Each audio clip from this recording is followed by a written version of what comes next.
नमस्कार दोस्तों। आज के वीडियो में हम बात करेंगे कि आजकल हमारे जो समाज में बच्चे हैं उनमें कौन-कौन से नशे प्रचलित हैं और कैसे हम इस बारे में सावधान हो सकते हैं। नमस्ते, मैं हूं डॉक्टर अनंत राठी, मनोचिकित्सक और नशा मुक्ति विशेषज्ञ, खुशी न्यूरो साइकियाट्री सेंटर बीकानेर से। और आज का जो हमारा विषय है इस वीडियो का, वो हर माता-पिता और हर परिवार के लिए बेहद ज़रूरी है। बच्चों में बढ़ते जो नशे की समस्या है, वो हमारे आज के समाज का एक कड़वा सच बन चुकी है। तो क्या आप जानते हैं कि आजकल बच्चे किन-किन प्रकार के नशों की गिरफ्त में आ रहे हैं? और क्या आप इनके खतरों से अपने बच्चों को बचाने के लिए तैयार हैं?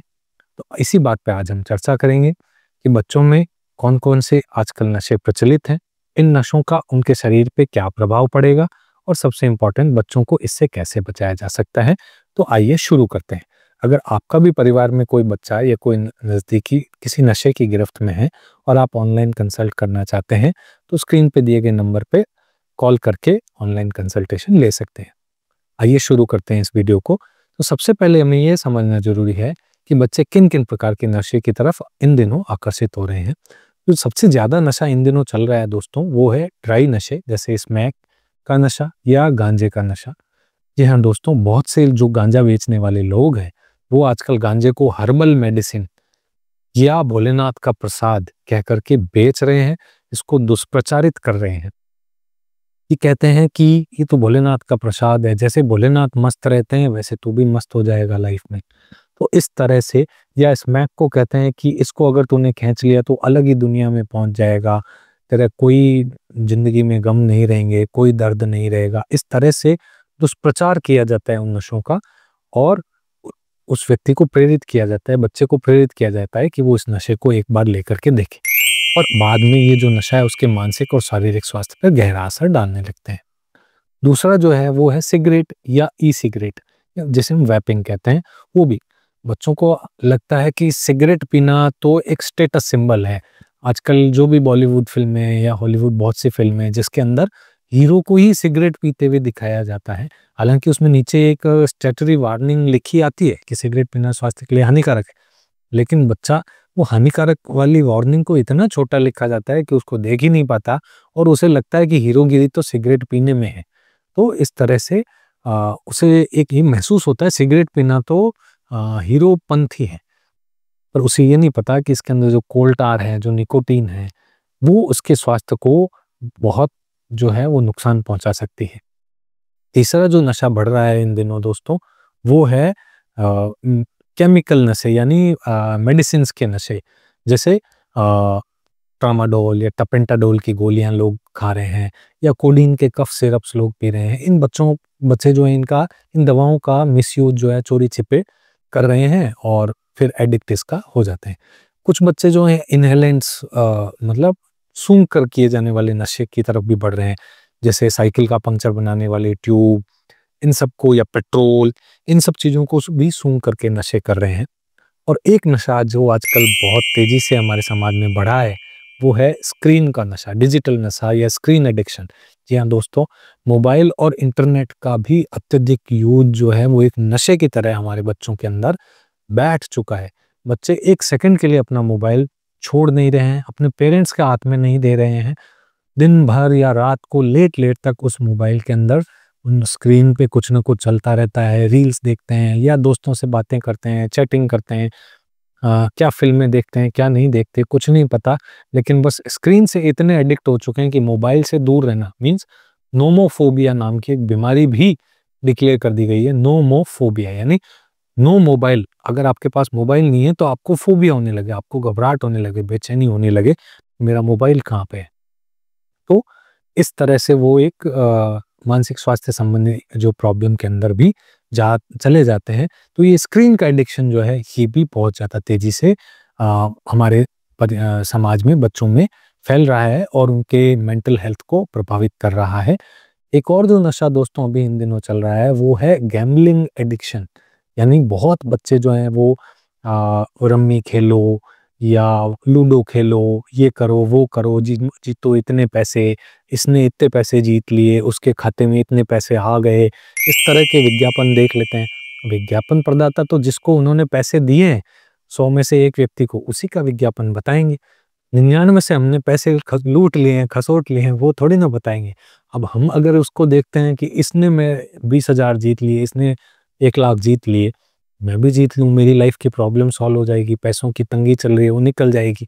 तो पहली-पहली बार तो इनकी गेम में क्या सेटिंग होती है भगवान जाने। शुरू के 1-2 बार में वो व्यक्ति थोड़े बहुत जीत भी जाता है, तो उसको एक पॉजिटिव मोटिवेशन मिलता है, अरे यार मैंने तो 2,000 का ही खेला था, 10,000 बन गए, तो इस बार इस 10,000 का खेलता हूँ तो 50,000 बनेंगे। वो 10,000 लगा बैठता है। 10,000 का वो 50 तो नहीं बनते, वो 10,000 उसके सपाचट हो जाते हैं। अब उसे लगता है यार हो सकता है इस बार हार गया हूँ, अगली बार खेल के जीतूँगा। तो 10,000 रुपए किसी से उधार लेता है, कहीं न कहीं से मैनेज करता है या अपने बैंक खाते में पड़े हैं वो भी और लगा डालता है। तो ये एक विशियस साइकिल है। जो लॉस हुआ उसको रिकवर करने के लिए एक नया लॉस वो और बनाते जाते हैं। अब वो नहीं जीतता और लोगों को मैंने देखा है 70 लाख, 75 लाख, 1-1 करोड़ रुपए तक लोगों ने इस गैम्बलिंग एडिक्शन में बर्बाद कर दिए हैं। ये भी एक नशे की श्रेणी में आजकल डाल दिया गया है। बिना गैम्बलिंग किए उन्हें बहुत ज़्यादा बेचैनी, घबराहट, जैसे एक शराबी व्यक्ति को शराब नहीं मिले बेचैनी, घबराहट, तड़पन महसूस होती है ना, वैसी ही तड़पन उन्हें महसूस होने लगती है। तो जो 2 नशे मैंने आपको लास्ट में बताए दोस्तों, स्क्रीन एडिक्शन, गैम्बलिंग एडिक्शन, ये भी बहुत तेज़ी से हमारे समाज में बच्चों को खराब कर रहे हैं। तो अब सवाल ये उठता है दोस्तों कि इन नशों का बच्चों पर हमारे क्या दुष्प्रभाव पड़ रहा है? तो अब हम बात करते हैं कि क्या शारीरिक दुष्प्रभाव देखने को मिल रहा है। दोस्तों जो बच्चे गांजे या स्मैक की चपेट में आ गए हैं, वो उनकी मेंटल हेल्थ को बहुत बुरी तरह से प्रभावित करते हैं, कि सोचने समझने की क्षमता को बहुत ज़्यादा प्रभावित करते हैं। गांजे की वजह से उन्हें एंग्जाइटी अटैक्स आने लगते हैं। समटाइम गांजे में मैनिक एपिसोड आ जाते हैं। बहुत से बार गांजे में उन बच्चों को कानों में आवाज़ें यानी हेलुसिनेशंस होने लग जाते हैं, शिज़ोफ्रेनिक हो जाते हैं। सोचने समझने की क्षमता जो है वो उनकी खत्म होने लगती है, याददाश्त खत्म होने लगती है। वर्क स्किल्स हैं वो भूलने लगते हैं, क्या कर सकता था मैं, क्या करता हूँ? एकदम सुन्न से हुए बैठे रहते हैं। तो गांजे के तो मेंटल हेल्थ पे बहुत बुरे दुष्प्रभाव हैं, जो मैंने पहले कई वीडियोज़ बनाए हैं, उनमें आप चेक कर सकते हो।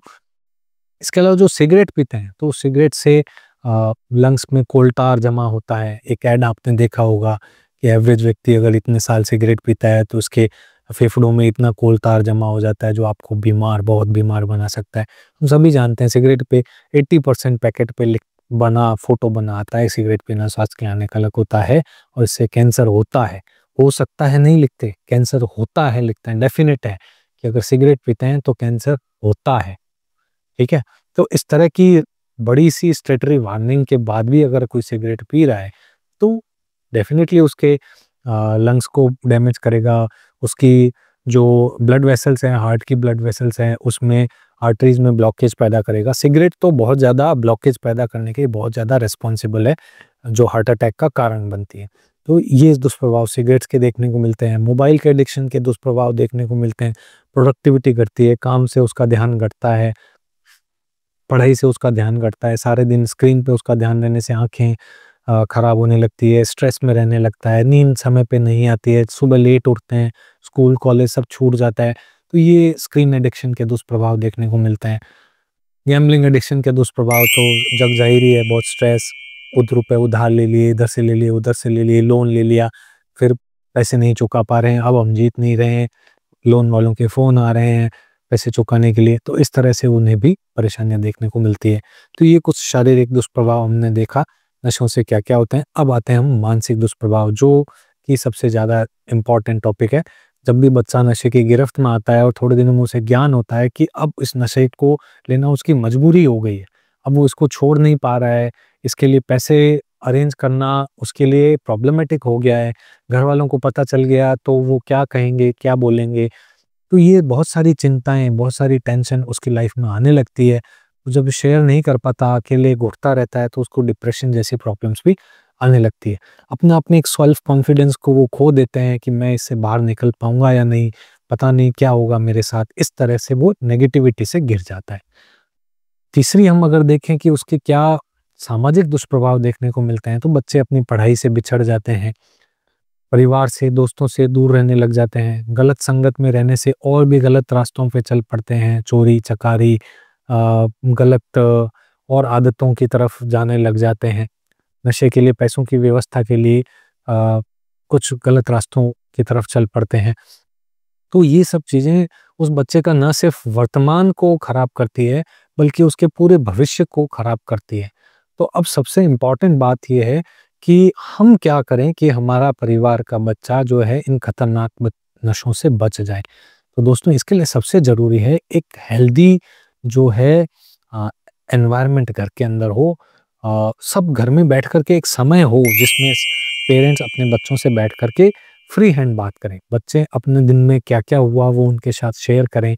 पेरेंट्स उनके साथ शेयर करें उन्होंने दिन भर में क्या किया, क्या सही था, क्या गलत था, क्या करना चाहिए, क्या नहीं करना चाहिए, क्या बुराइयाँ हैं समाज में, इनसे क्या बुरा असर हमारे शरीर पे पड़ सकता है। अगर ये एक हेल्दी रिलेशन पेरेंट्स और बच्चों के अंदर है, वो खुल कर के बात करते हैं, तो पेरेंट्स अपने बच्चों को नशे के दुष्प्रभावों के बारे में अपना आप ही जागरूक कर देंगे और फिर बच्चे उनसे पहले ही मतलब डर चुके होंगे और उसकी तरफ नहीं बढ़ेंगे। दूसरा जो है, हमें अपने बच्चों की दिनचर्या पे विशेष तौर पे ध्यान देना होगा। बच्चा घर से जा रहा है तो डायरेक्ट स्कूल जाता है या नहीं, स्कूल से एब्सेंट तो नहीं हो रहा है, स्कूल को बंक तो नहीं कर रहा, उसके यार दोस्त किस तरह के हैं, क्या वो पढ़ने में अच्छे हैं या नहीं, क्या वो दोस्त खराब हैं, वो इसको नशे की चपेट में तो नहीं ले लेंगे। बच्चा टाइम से वापस घर पे आ रहा है या नहीं, उसके एग्ज़ाम में कैसे मार्क्स आ रहे हैं, पढ़ाई में उसका मन लग रहा है या नहीं, घर में वो टिकता है या नहीं, घर वालों की घर के काम में मदद करता है या नहीं। तो ये बहुत सी चीज़ें हमें उसकी दिनचर्या की देखनी होगी और हमें सुनिश्चित करना होगा कि वो कुछ पॉज़िटिव और प्रोडक्टिव कामों में बिज़ी रहे। वो उसका समय जो है हमेशा कहीं न कहीं किसी न किसी प्रोडक्टिव काम में लगा रहे। बच्चों को अपनी गलत संगत से बचाना होगा। दोस्तों, सबसे ज़्यादा ये संगत ही है जो बच्चों को पहली बार नशा लेने के लिए प्रेरित करती है। उसका दोस्त जो इसने नशे को लिया है, वो उसके गुण बखान करता है कि अगर तूने ही गांजा खींचा, तो तू भी ट्रांस में चला जाएगा। तेरे को भी ऐसा महसूस होगा कि बस तू है और भोलेनाथ है, तुम दोनों के बीच में कोई नहीं है। इस तरह से वो उसका बखान करेंगे, तो उस व्यक्ति को लगता है एक बार लेकर के मैं देखूँ, इसने दोस्त ने लिया है, इसको तो कोई दिक्कत नहीं हुई, तो मुझे भी क्या होगी, मैं भी तो करके देखूँ, मुझे भी तो पता चले कि क्या होता है। तो इस तरह से वो भी पीयर प्रेशर की वजह से ऐसा करने लगता है। तो अगर आपके बच्चे के किसी दोस्त के व्यवहार में आपको कुछ ऐसा महसूस हो कि ये व्यवहार थोड़ा अजीब-सा कर रहा है, तो हमें समझना होगा कि कहीं वो तो नशे में नहीं फँस गया है और वो हमारे बच्चे को चपेट में नहीं ले ले। तो इस तरह से हमें उसके दोस्तों पर भी नज़र रखनी होगी। अगर बाई चांस हमारा बच्चा किसी गलत संगत में फँस गया है और हमें पता चल गया है, तो सबसे पहले हमें एक प्रोफ़ेशनल हेल्प की मदद लेनी होगी। हमें घबराना नहीं है, बच्चे से बैठ कर के बात करनी है, एक पॉजिटिव एनवायरनमेंट उसे देना है कि आप मेरे साथ अपने जो भी लाइफ में चल रहा है वो शेयर कीजिए। मैं हर तरह से आपकी मदद करने की कोशिश करूँगा। मैं बिल्कुल जजमेंटल नहीं बनूँगा। जो भी चीज़ हुई है आप उसे बताइए, मैं जितनी हेल्प कर सकता हूँ मैं करने की कोशिश करूँगा। तो इस तरीके से उसे ओपन एंडेड क्वेश्चन दे कर के छोड़ दें। तब वो अपने प्रॉब्लम्स लाइफ में क्या चल रहा है, क्या नहीं, ये सब चीज़ें धीरे-धीरे शेयर करने लगता है। जजमेंटल नहीं बनना, उसकी जो भी प्रॉब्लम है हमें उसको सुनना है। अच्छा, ये प्रॉब्लम है तो साइकियाट्रिस्ट से ठीक हो सकती है, आओ चलें किसी साइकियाट्रिस्ट से मिलते हैं, काउंसलर से मिलते हैं, तुम उससे बात करना, अपनी जो भी समस्या है बताना, हम कुछ दिन के लिए दवा ले लेंगे। तो इस तरह से हम उसको एक स्ट्रेस फ्री एनवायरनमेंट जब बच्चे को देंगे, तो वो भी पॉजिटिवली मोटिवेट होगा, बूस्ट होगा, उसे डर नहीं लगेगा अपने पेरेंट्स से बात करने पे कि मेरे पापा जाने क्या बोल देंगे मेरे को। तो ये एक हेल्प हमें उसकी करनी है। पारिवारिक जो माहौल है उसको मजबूत करना है। घर का जो माहौल है वो बच्चों को सबसे ज़्यादा प्रभावित करता है। अगर परिवार में प्यार है, आपस में सम्मान है, सहयोग का एनवायरनमेंट है, तो बच्चा मोटिवेट होता है कि वो अपनी कोई भी प्रॉब्लम हो लाइफ में तो वो उसको शेयर करेगा।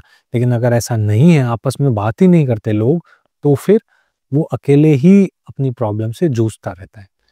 एक और जो हम चीज़ें करनी चाहिए वो है नियमित तौर पे स्वास्थ्य की जाँच करनी। बच्चों की भी हमें मेंटल हेल्थ की जाँच नियमित तौर पे करवानी चाहिए, जिससे भी नशे की आदतों का जल्दी पता चल जाता है। दोस्तों, यूरिन टेस्ट के द्वारा हम पता कर सकते हैं। अगर भी आपको भी कहीं आपके किसी फैमिली मेंबर पे शक है, बच्चे पे शक है कि नशा करता है, तो उसके यूरिन टेस्ट से पता किया जा सकता है कि वो क्या कोई नशा करता है, कौन-सा नशा करता है। यूरिन टेस्ट बहुत साइकियाट्रिस्ट के पास ईज़िली अवेलेबल है, आप उसको लेकर के जाएँ, यूरिन का सैंपल दें, 5-10 मिनट में ही आपके पास रिपोर्ट आ जाएगी कि ये बच्चा कोई नशा कर रहा है या नहीं कर रहा है, तो कौन-सा नशा कर रहा है। तो ये हमारा कर्तव्य है दोस्तों कि हम अपने बच्चों को सही दिशा दिखाएं, क्योंकि उनका भविष्य ही हमारा भविष्य है और उनका भविष्य हमारे हाथ में है अभी के लिए। तो दोस्तों, बच्चों का बचपन और उनका भविष्य दोनों ही बहुत ही कीमती है। अगर हम समय पर सतर्क रहे और सही कदम उठाएं तो नशे की समस्या को आने से भी रोका जा सकता है। नशे की समस्या सिर्फ एक परिवार की समस्या नहीं है, बल्कि पूरे समाज के लिए एक समस्या है और पूरे समाज की जिम्मेदारी है कि इस नशे की बढ़ती समस्या को रोकने के लिए सही कदम उठाएं। अगर ये जानकारी आपको उपयोगी लगी हो तो इस वीडियो को ज़्यादा से ज़्यादा शेयर कीजिएगा। अपने अनुभव या कोई सवाल जो है वो हमारे कमेंट सेक्शन में साझा करें। कोशिश करी जाएगी कि इसका जवाब दिया जाए। हाँ, हमारे चैनल को सब्सक्राइब करना ना भूलें ताकि इस तरह के और भी वीडियो या जानकारियाँ आप तक सबसे पहले पहुँचाई जा सके। आपके स्वास्थ्य और आपके मानसिक शांति के लिए मैं और मेरा चैनल हमेशा यहाँ है। धन्यवाद।